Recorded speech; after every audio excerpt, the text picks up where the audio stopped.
for those who don't know me, you already know, my name is Shantae. I'm 38 years old, and throughout most of my adult life, I've always had some type of health issues. Sometimes I sit back and I laugh because it seems like sometimes it's just one thing after another, after another, after another. But when it comes to women's health, I've kind of always had issues. I got my cycle very early on at 10 years old, and since then I always had really bad menstrual cycles, very heavy bleeding, staying on for long periods of time, and things of that nature. And over the past, I would say maybe 9 years or so, I started experiencing more issues. Originally, I started having issues with my cervix. I've had multiple instances of precancer cells. I've had multiple colposcopies, biopsies, even had part of my cervix removed as well. And so one of my doctors, who actually is at Virginia Physicians for Women, Dr. Stephen Benheim, he calls me his problem child, because it's always something going on. So these problems just have kept recurring for me. So, and I'm gonna ask my friend to get my fan because the menopause is menopausing. So bear with me. Thank you. You know how the seniors feel. So I continue to have some problems. So Dr. Benheim and I have been discussing some options, one of which being a hysterectomy. We had talked about it, we'll say, okay, we'll see how things go. And then next thing you know, I do another PAP, more CIN2 cells. And so he made a recommendation for me to go to Dr. Ramsey Abujadi, who is also a part of the Virginia Physicians for Women Network. And also I was having issues with my bladder, with incontinence, urinary frequency, and things like that. So once I got referred over to Dr. Abujadi, I started to see him and we started going through some extensive testing. And I'm talking about extensive. Things I've never done before. So we found out that my bladder was prolapsed, my vaginal area was also prolapsed, and my uterus was prolapsed. And so at this point, with a combination of everything else that I had going on, the heavy periods, the repetitive cells, he also recommended that we do a hysterectomy. And so I'm thinking in my mind, at the time I'm 36 years old, I'm like, I might want to have another baby. I don't want to have a hysterectomy. And but I also trust my doctors with whatever they recommend in my life. So he was like, well, you think about it and you let me know. And that's what I did. I thought about it, I prayed about it, and then I made the decision to actually go ahead with the surgery. And through the surgery, I will also have everything else repaired as well. So my surgery was scheduled for September 22nd, 2023. So the day comes, of course, I see Dr. Benheim that morning. He actually assisted Dr. Abujadi with the surgeries. So I saw him, before surgery. I had my mom there and, other family members and support. So I go into surgery, and to me, when you're under anesthesia, you think you just wake up and it's over. You don't know how long you've actually been in surgery. So I remember coming out of surgery, and usually after I have anesthesia, I'm fighting for my life. I can't wake up, I'm throwing up, I'm crying. It's a whole combination of things that are happening. And so I remember when I woke up and I saw my mom after I had came out of the post-op care. And my mom was telling me, all the things that happened. So they told me they had completed my surgeries, but also they found out that I had endometriosis, which they removed. They also found out that I had cysts that they removed. And she told me, she said, you were in surgery a lot longer than they thought. They found a mass. And I'm kind of still out of it, so I'm like, Mom probably don't know what she's talking about. She probably thought they meant a cyst. And so, I'm going through the day because I had to actually stay in the hospital that night because of the bladder surgeries. So the next day, I wake up and Dr. Abujadi comes into the room. And I'm pretty sure none of you know Dr. Abujadi, but he's the type of person, he wants you to tell him what you know about your situation. So he comes in, he crosses his legs, he's leaning up against the counter, he says, so, what do you know? And I said, well, I was told that you found endometriosis, a cyst and a mass? And he says, yes. And he says, this mass, we're thinking might be kind of like a benign tumor, right? But it may have teeth in it or hair in it. That's what it looks like. And he's standing there, and as he's standing there, I'm observing his behavior. A lot of people don't know this about me, but I'm an analyst. So whenever I'm talking to someone, I'm analyzing them. I'm looking at their body language. Same with data. That's what I do for work. So I'm watching him, and he just has this puzzled look on his face. Still, I'm listening. I don't really, show any emotion at that point. And he's going on telling me about it. And he was like, what we found, it was large. And it was attached not only to your ovaries, but to your pelvic wall. And I'm like, okay. He was like, well, we're gonna send it off to pathology. We're not really worried about it. So I'm like, okay. In the back of my mind, I'm worried about it. Anybody who knows me, I do a lot of research about medical things. I wanted to be a nurse, and I actually have a degree in science. So of course I started researching. I see what he was talking about, with the teeth and the hair and things like that. And I'm like, oh, well, yeah, that's probably what it is. And so days go by, we're waiting on pathology. Weeks go by, still nothing from pathology. And then one day, I said, okay, let me check my portal again. And I check it, and I see the pathology report. And as I open the pathology report, I see the information regarding the cyst, and that was benign. And then I see the word tumor. And not only do I see tumor, I see the statement, see cap cancer summary. And at that point, my heart dropped. So I texted my mom first, and I said, Mom, I see my pathology report, and I said, it says something about a tumor. And I said, but I need the doctor to explain it to me. And at that point, I knew that it said cancer. I didn't tell her that. I think I called Brandy next and then told her. I didn't tell her that it said anything regarding cancer either. So I sent a message over to Dr. Abujadi.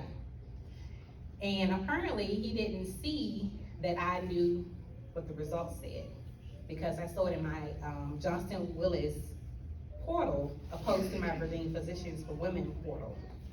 And so he calls me immediately. And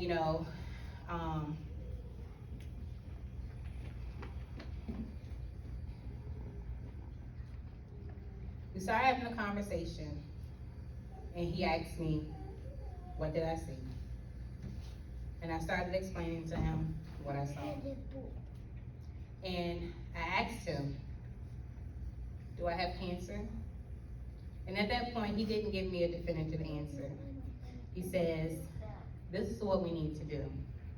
I'm going to send you over to Dr. Randall West at the Women's Cancer and Wellness Institute. I'm not going to say that you don't have cancer, and I'm not going to say that you do have it. I need you to talk to him. So I said, okay. And I got off the phone with him. I held my composure up until that point, and then I lost it. I felt like every bit of my being had been ripped from my body. You can imagine someone being diagnosed with cancer or even going through the process or having a cancer scare, but when you're actually in that position, it's completely different. I didn't know what to do. I called my mom. I could barely even get the words out of my mouth. And my mom said, I'm on my way. She was at work at the time. And I called my friends, to give them a heads up. And it just felt like my world just crumbled. I go in for one thing and I come out finding out that I could possibly have cancer.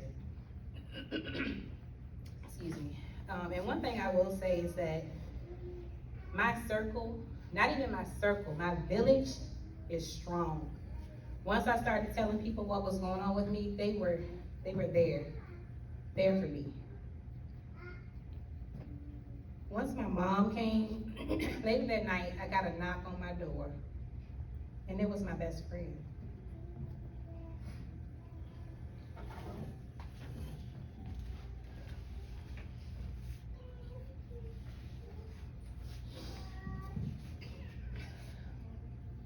And before I continue, I had mentioned starting this initiative, but I've been so overwhelmed. I was gonna put it off. And my birthday was on August 3rd. And I got a birthday card from Randy. And the encouragement that she put in that card, the things that she wrote, was what was pushed me to continue with the event today. And I'm grateful for that. I'm grateful for that. And I remember just my friends just overwhelming me with love, coming to see me, calling me, hugging me. My cousin coming, she just came and just laid on me. Excuse me. And I don't know why I was in such a state of denial, but I knew that I was going to see Dr. West. And like with cancer, that's something that nobody plays about. They get you in like as soon as possible. I got an appointment the next week. Excuse me. My mom, she came and picked me up for that appointment. And one thing about my mom, she's a strong woman. I've seen her endure a lot, which has made me the woman I am today. I never saw that woman cry not one time during this entire thing. She never shed not one tear in front of me. So we drive up to the Women's Cancer and Wellness Institute up in Stony Point. My heart is beating out of my chest. I'm trying everything in me not to hyperventilate. I'm just trying to keep it together. The closer I walk to the entrance, the worse it's getting. I remember walking through those doors for the first time, seeing cancer patients in there, seeing the chemotherapy department. And I'm sitting there anticipating, but still in the back of my mind, I'm like, no, I can't have cancer. Like, this is crazy. This is absolute craziness. And then we go in the back into a conference room. It's a table, some chairs, tissue box on the table. My mom sits to the left of me. I'm sitting to the right. Nurse Angie, she comes in and, tells us that Dr. West is gonna come in and talk to us. And at this point, I'm sitting in a cancer institute saying, there's no way I have cancer. And here comes this tall man, white hair, Dr. West. One of the most pleasant doctors I have ever had the pleasure to meet. He comes in, he's soft-spoken, patient, kind. He pulls out my file. He starts looking over it. He pulls out a piece of paper, he starts to draw it, basically a little diagram for me, telling me how my cancer looks. And at that point, I'm still like, this is not happening. This is not happening, not to me. And as he's explaining this, I'm like, I have to ask this question. I just have to. I have to hear him say it. And I asked him, I said, so I have cancer? And he says yes. And I lose it. I was shaking so bad. I had wrote out a whole list of questions. I had my friends look it over. I had my mom look it over, and I could barely even talk to get it out. It was such an overwhelming feeling. I can't even describe it in words other than overwhelming. It was like I was outside of my body looking at someone else go through this. And even me telling you all how I felt in that moment, there's no comparison to how I truly did feel at that time. So he tells me, yes, you have cancer. And so I asked him what stage it is. And he tells me stage 1. And so then I said, okay, what are we gonna do about it? He says, we need to take out not one, but both of your ovaries. So, okay. Now, mind you, I had just had surgery not even 4 weeks prior to that, my first partial hysterectomy. So we go through, we do a physical exam. Then I get scheduled for my surgery 2 weeks later.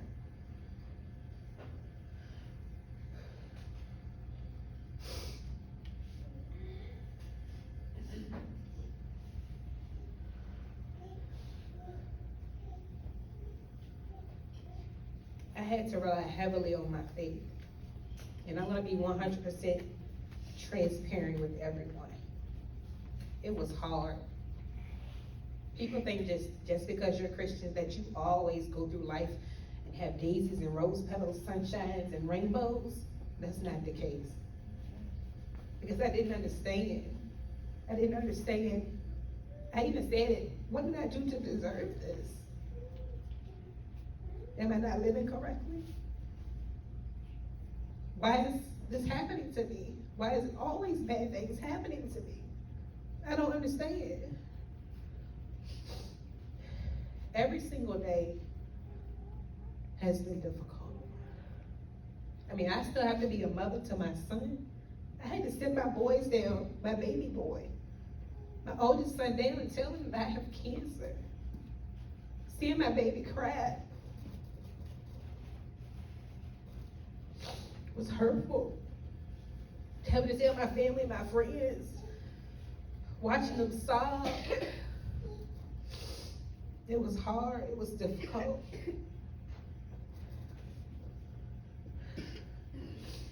I couldn't sleep, I couldn't eat.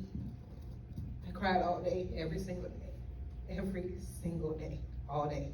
I couldn't even take a shower without crying. Because I was just so distraught about the situation.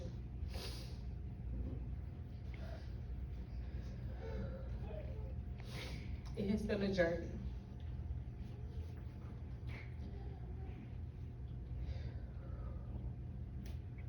I had to surrender myself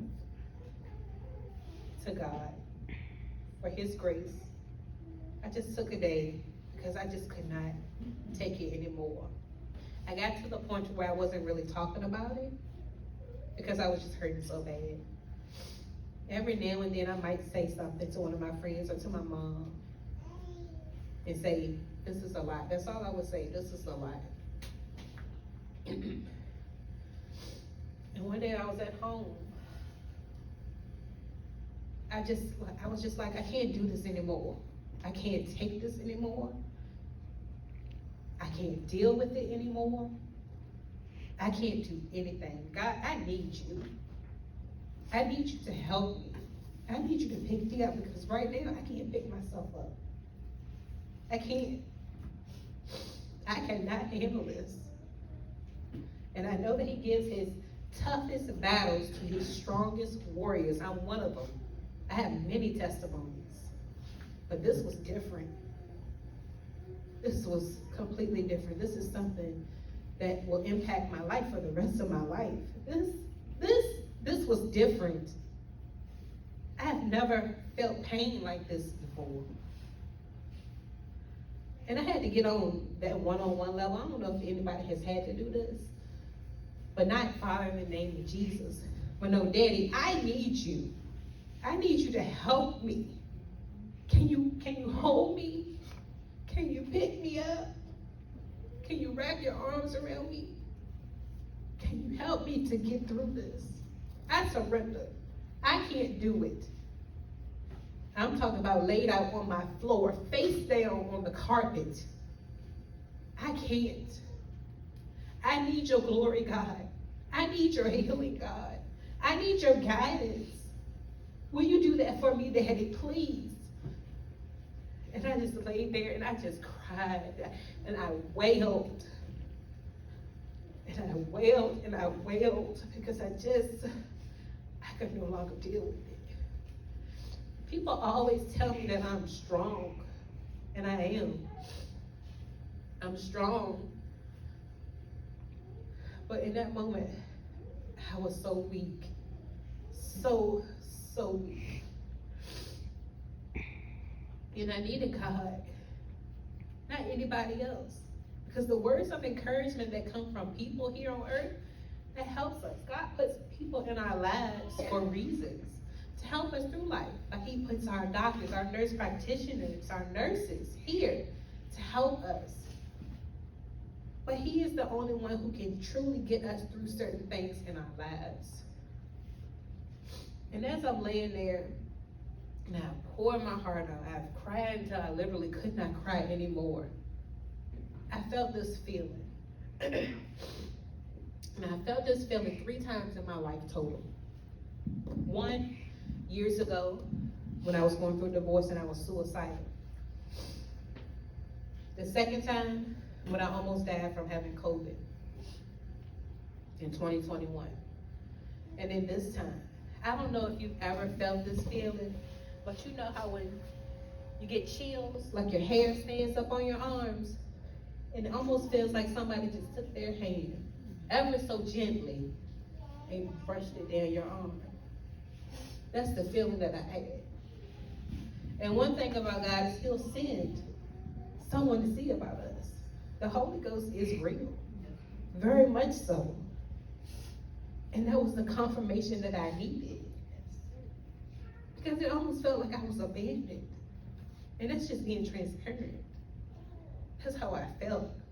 I was angry. I was hurt. But when I felt that, that was the reminder that I needed. So either I have 2 choices. I'm going to lay here and I'm going to die, or I'm going to get up and I'm going to fight. And that's what I did. I got up, and every single moment from then, I have been fighting. I'm fighting not only for my own life, but every other woman that is affected by ovarian cancer. Ovarian cancer is so stealthily. It is stealthily. And what's crazy is, I've had so many symptoms of ovarian cancer. I don't know how long I had it, but I will always get this pain right here where my right ovary was. It almost felt like someone was taking a knife, jab it in, slowly pull it out. And that pain would come and go. I went to the doctors many times. Nothing was found. I had ultrasounds many times. Nothing. And the crazy thing is, 2 weeks before I had surgery, I had an ultrasound. And guess what?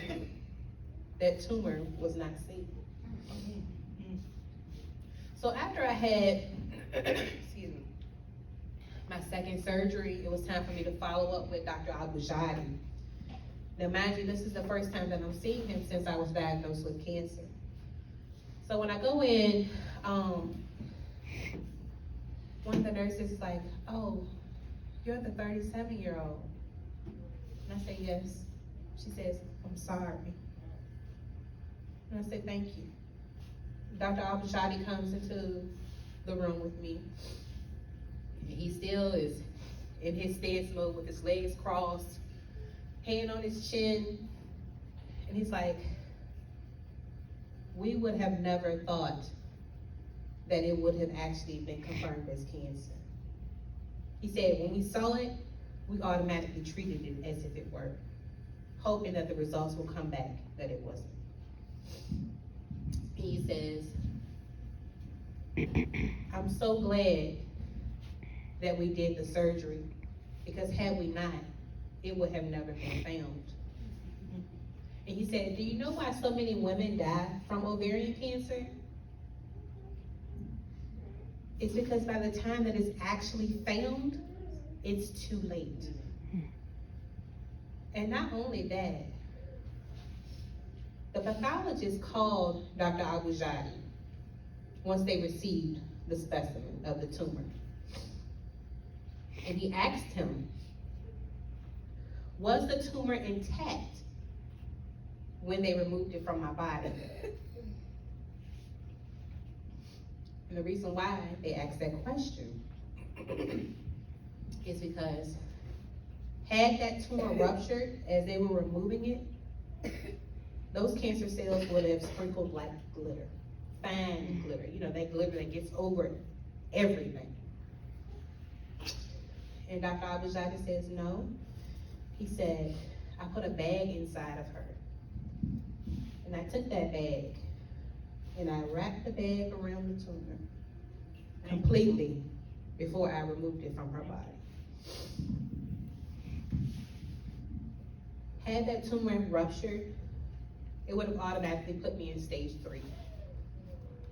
And I am just extremely grateful that God put the right doctors in place for me, that He guided them during that surgery, in both surgeries actually. So I am very, very grateful and thankful. This has been a journey, and my journey is far from over. People automatically assume that just because, like nurse practitioner Melissa said, just because you don't have your ovaries, you're in the clear. Ovarian cancer can come back anywhere it wants to at any time.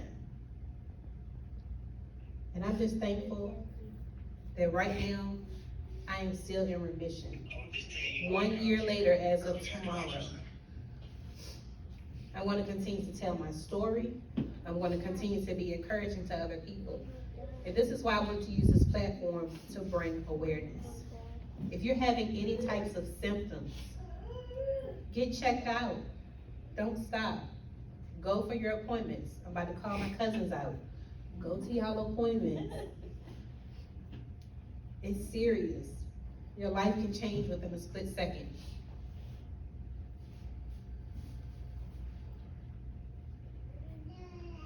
The amount of stress,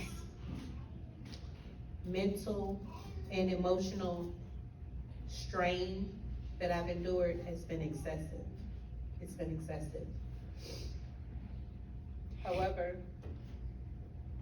I turn the tears that I used to drop into tears of triumph. Tears that are traveling to God as my prayers, letting Him know what I need.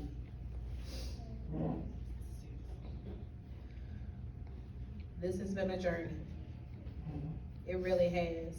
And I could not have done it without God's grace, His mercy, His everlasting love. My friends, my family. And I say I had everybody praying for me. I had everybody praying for me. Willing to do anything at any time. And I am so appreciative. I like to give people their flowers where they are still yet here to receive them. My cousin was one of my biggest intercessors, praying for me hard. And I know how she prayed. I know how she prays. My friends, just being there, let me cry on their shoulders. One of our friends is not here, Drika. After I had my second surgery, she came over one night. She's the baby of the group. She's the youngest. Drika's a strong woman. She's been through a lot in her life, and it's very, very rare that I have ever seen her shed a tear. And I could see her watching me while I was laying in bed, and I could see her eyes getting a little watery, but not one tear fell. So I looked at her and I said, Drika, it's okay. Let it out. And she did. Because I wasn't going through this by myself. My family and my friends have been going through this with me. Everybody has gotten in the fire with me. And so if you don't have true friends and family in your lives, I am so sorry. I really am. Because I have those people. And like, even, going through this whole process, I've experienced post-traumatic stress syndrome. I lost almost 40 pounds within about a month's time. It's a lot. But the difference is how you choose to handle the situation. I went through that grief portion. I went through the anger. I went through the pain, but now I'm in that healing phase. And I'm healing not only physically, but mentally, emotionally, and spiritually as well. So I wanna encourage somebody, even if you're not going through cancer, whatever the situation is, you will get through it. It all determines though, your path and how you choose to deal with it. And like I said, I might smile, I know people see me on Facebook all the time because I had to make a promise to myself that I was gonna live and not die. I had to proclaim that over my own life. I'm gonna enjoy every single day of my life for the rest of my life, no matter what. No matter what the situation is, no matter what the circumstance is, no matter if I have a recurrence or whatever the case is. I had to make that promise for me. Not for anybody else, but for me. Because I needed to do that. And even now, it gets scary. It gets scary. Even after the ovarian cancer, guess what? I have a breast cancer scare. So now, they think I have another cancer. And then guess what? A third cancer. They think I have multiple myeloma. So I'm going through all of these tests, back to back to back. I'm like, I'm stuck in a hurricane at this point. I'm stuck. I'm going from the Women's Cancer and Wellness Institute to the Virginia Cancer Institute, back and forth to Johnson Willis. I'm this way, that way, that way. It's just a continuing cycle. But even in that, God has still been good. He has still shown me grace and mercy. Thank God the breast cancer was negative. And just recently, I got cleared from the Virginia Cancer Institute to follow up for 6-month appointments. And for ovarian cancer, a lot of people just think, once you have your surgery, that's it. We'll see you another year or 2, 5 years. That's not the case. I have to go and get tested every 3 months for the next 2 years. That's blood work, cancer antigen testing, that's scans. That's a lot on a person, right? It's a lot. Like, how can someone's mind ever be clear going through all of that? It's a lot to deal with. It's a lot. And then even once you get past that 2-year period, guess what? You gotta go every 6 months for the next 5 years. And people don't realize you're not deemed cancer-free until you've been in remission for 5 years. But guess what? We're at year 1, and we're gonna keep on rolling. And keep on moving. And I made up in my mind that even if I do have a cancer recurrence, I'm gonna keep on pushing forward and living day by day. We're gonna keep on getting through it. Dr. West is one of the best oncologists. He is, if not the best. I love him so much. And Dr. Benheim and Dr. Abujadi are excellent gynecologists. So I'm gonna leave you all with this. I have several different Bible verses that are my favorites. One being Philippians 4:13. I can do all things through Christ who strengthens me. So no matter what you're going through, when you're having a tough spot, pull that out. Pull that Bible out. Even if you don't know the verse, turn to it. Say it. Say it out loud. Say it to yourself, because you can. God equips us with everything that we need, even when we think we can't deal with it. Everything. And He knows the plans that He has for our lives, right? Y'all know the verse? What's that verse, Mrs. Green? Is it Jeremiah 29:11? Jeremiah 29:11. For I know the plans I have for your life, saith the Lord. Plans not to harm you, but to give you hope and a future. So when you're feeling down, think about some of those words. And I still have bad days. I do. That's the God honest truth. Continue to keep me lifted in prayer as I go on this journey. I will keep you all in prayer as well. Continue to be a part of my village. I might not say anything when I'm hurt. No one may know. But this is still a journey that I'm on. But I'm going to continue to be positive and push through and try to be as impactful as I can in anyone's life that I come across. Anyone who knows me knows I'm not shy of telling a testimony, because I believe my testimony can be used to help someone else in their situations. So I want to thank each of you, first and foremost to my village. Thank you for being there for me. Thank you for being there with me. My cousins, Nisha, Ashley, all of my best friends, Brandy, Tamika, my cousins in the back, my mom, my brother, my aunt, everybody. All of my family. Thank you for being there for me through this. Minister Crystal, who's my cousin, thank you for that day at church. I know that you knew I was hurt. And I needed what you did for me there. Thank you for that.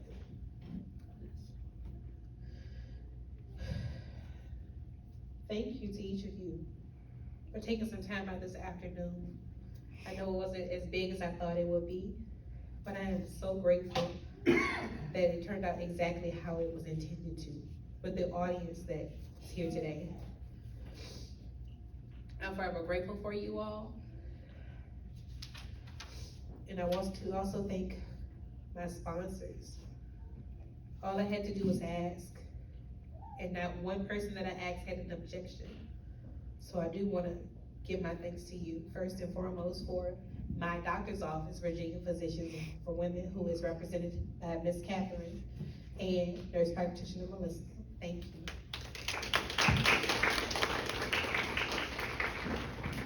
And then my cousin, Shane, with her lovely manager for the altruistic group. Thank you for coming and being here with me today. And we definitely couldn't have been here if it wasn't for Gravel Run Baptist Church and Dr. Larry D. Brown for allowing us to use this beautiful facility. I also would like to thank Dinwiddie Barbershop for their contribution for today. Club Charlemagne's, with my lovely mother as one of the members. Thank y'all for being there. Courtney's Creations, she couldn't be here, but she made these lovely cupcakes. That's one of my best friends. I thank her for her contribution. Traditions for their contribution for food. Thank you. To my personal sponsors, my mom, my love, thank you. It's nothing to my mama to come. Sometimes she still treats me like I'm a baby. I'm almost 40 years old. But she's gonna show up for me every time. Every single time. She would show up and hold me like a baby whenever I need her to. Thank you, Mama. To my best friends, Brandy, Mika, Jessica, Courtney, Drika, thank y'all. Thank you for just being a part of my circle. It's good to have friends. And not just any friends, but best friends, true friends. We rocking and rolling until the wheels fall off. Thank you to Latoya and Derek for your contribution. I appreciate you. And again, thank you to each of you for just coming and being with me. I really appreciate you. I love you. And I hope that you guys will continue to walk on this journey with me. And when we do this next year, it's gonna be bigger and better. And each year is gonna be bigger and better. So thank you for that. And if you have not filled out your little cards, please do so before you leave. Because I do wanna start Butterflies for Hope as soon as possible. I see a lot of women in my ovarian cancer support group who need that encouragement right now. A lot of them are facing stage 4. They're losing hope.